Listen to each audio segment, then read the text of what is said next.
A paz do Senhor, meus queridos irmãos, minhas queridas irmãs, que bom ter vocês aqui de novo no nosso canal Congregador, para a gente estudar junto a Palavra de Deus. Hoje a gente vai mergulhar fundo num capítulo que, olha, muitas vezes a gente passa batido, sabe? Números 27. Pensa comigo na cena, o povo de Israel está ali, na beirinha da terra prometida, 40 anos de deserto. Acabaram. É um tempo de virada, de pensar no futuro. E é bem aí, nesse momento crucial, que Deus vem nos ensinar duas lições gigantescas sobre justiça e sobre liderança. Olha só essa pergunta. Ela é o centro, o coração do que a gente vai conversar hoje. Como é que uma comunidade, seja uma família, a nossa igreja, até uma nação inteira, como é que a gente garante o futuro quando aparece um desafio que ninguém esperava? Pois é, o capítulo 27 de Números traz não um, mas dois problemas seríssimos que poderiam ter destruído tudo. E o mais incrível é a resposta de Deus para cada um deles. Uma resposta, gente, cheia de sabedoria que surpreende. Vamos juntos descobrir isso? E o primeiro desses desafios, ele começa pequeno, sabe? Começa no pessoal, com a crise de uma única família. E veja bem, não era uma crise de fé, não. Era uma crise de justiça. Uma situação que ia testar até o limite a estrutura da lei que o próprio Deus tinha dado. Essa é a história de 5 mulheres. 5 mulheres muito corajosas que resolveram não ficar caladas. Vamos guardar bem esses nomes, irmãos. Malala, Noa, Hogla, Milca e Tirza. Esses não são só nomes perdidos numa lista, numa genealogia. Não, eram mulheres reais, de carne e osso, filhas de um homem, Zelofiade. E elas estavam enfrentando um problema que era muito real e muito angustiante. A coragem dessas 5 mulheres ia mudar a história de Israel para sempre. Para a gente entender o tamanho da ousadia delas, a gente precisa entender como funcionava a lei naquela época. Era assim, a herança, a terra, o nome da família, tudo isso só podia passar de pai para filho homem. Acontece que o pai delas, o Zelofiade, ele morreu e não deixou nenhum filho homem. E aí, o que isso significava na prática? Significava que o nome da família, a porção de terra deles na Terra Prometida, tudo isso ia sumir, ia ser apagado para sempre. Era o fim de tudo que eles construíram, o fim de um legado. E é aí que elas se levantam. Elas vão até Moisés, até o sacerdote Eleazar e se apresentam na frente de toda a congregação para fazer esse apelo. Prestem atenção na lógica e na fé que elas demonstram. Elas não estão questionando a Deus de jeito nenhum. Elas estão apelando para a justiça de Deus. O pedido delas é direto, é respeitoso, mas é de uma coragem, irmãos, que é incrível. Dá para a gente uma herança. E a resposta para essa coragem toda não foi um não foi rejeição. Foi uma verdadeira revolução na lei. A atitude daquelas mulheres, gente, abriu uma porta para que a justiça de Deus se manifestasse de um jeito novo, de um jeito mais profundo. Elas estabeleceram um novo caminho para o povo. E aqui a gente vê a sabedoria de um líder de verdade.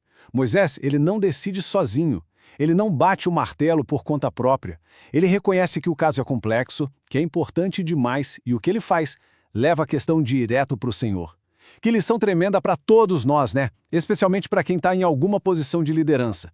A sabedoria de verdade vem quando a gente busca a direção de Deus. E a resposta de Deus vem clara, vem direta e é transformadora. O Senhor fala para Moisés, as filhas de Zelofiade estão certas. O que elas pedem é justo. E aí Deus estabelece essa nova lei, essa que a gente vê aqui. A herança primeiro vai para os filhos, mas se não tiver filhos agora vai para as filhas. Se não tiver nem filhos nem filhas, passa para os irmãos do pai, e se não tiver irmãos, para o parente mais próximo. Olha que maravilha! Deus está criando um princípio de justiça que ia valer para todas as gerações dali para frente. Então, o problema daquela família foi resolvido e de um jeito poderoso. Mas é como dizem, né? Assim que uma batalha termina, outra já começa a se apresentar. E agora, o desafio muda de escala. Deixa de ser um problema de uma família e passa a ser um problema nacional, uma crise de liderança que ameaçava o futuro de Israel inteiro. E o foco do capítulo muda completamente. Agora, o problema é com o próprio Moisés. O tempo dele como líder estava acabando. Deus avisa para ele que ele não ia entrar na Terra Prometida. E com essa notícia, meus irmãos, surge uma pergunta urgente. Quem é que vai guiar esse povo agora? Mas olhem só o coração desse homem de Deus. mesmo sabendo que o fim dele estava próximo. A preocupação de Moisés não era com ele mesmo, não era com o legado dele, com a honra dele. A preocupação de Moisés era com o povo. Ele ora a Deus e pede um novo líder para que a congregação do Senhor não ficasse como ovelhas que não têm pastor. Que exemplo de coração de pastor, não é mesmo? E Deus, que é sempre fiel, é claro que já tinha a resposta. A solução para essa crise de liderança já estava ali, sendo preparada, sendo formada ao lado de Moisés durante todos aqueles anos. O Senhor aponta para um homem cheio do espírito dele, Josué, filho de Num. Essa imagem que a gente vê agora ilustra muito bem essa transição. De um lado, Moisés, o fundador, o legislador, aquele que tirou o povo para fora do Egito. Do outro lado, Josué, o futuro, o comandante, aquele que ia levar o povo para dentro da terra prometida. Vejam, não era uma simples troca, era uma continuação do plano de Deus, mas com papéis diferentes. Um preparou o caminho, o outro ia completar a jornada. E aí vem o momento do clímax. Deus dá uma instrução a Moisés, realizar um ato público. Um ato único, poderoso. Na frente de todo mundo, de toda a congregação, Moisés coloca as mãos sobre Josué, transferindo a autoridade publicamente. Isso foi fundamental, porque não deixou nenhuma dúvida, não abriu brecha para confusão ou divisão. Foi uma transição clara, ordenada e, acima de tudo, ungida por Deus para que todo o povo soubesse: este é o novo líder. Chegando ao final, o que a gente pode tirar de lição dessas duas histórias que estão tão ligadas? Números 27 nos deixa um legado muito profundo que se baseia em dois pilares.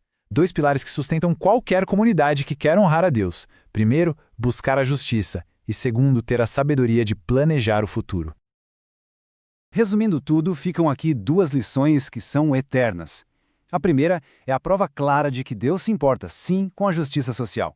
Ele se importa com os mais vulneráveis. E ele ouve o clamor de quem busca o que é certo. E a segunda lição é o modelo perfeito de liderança.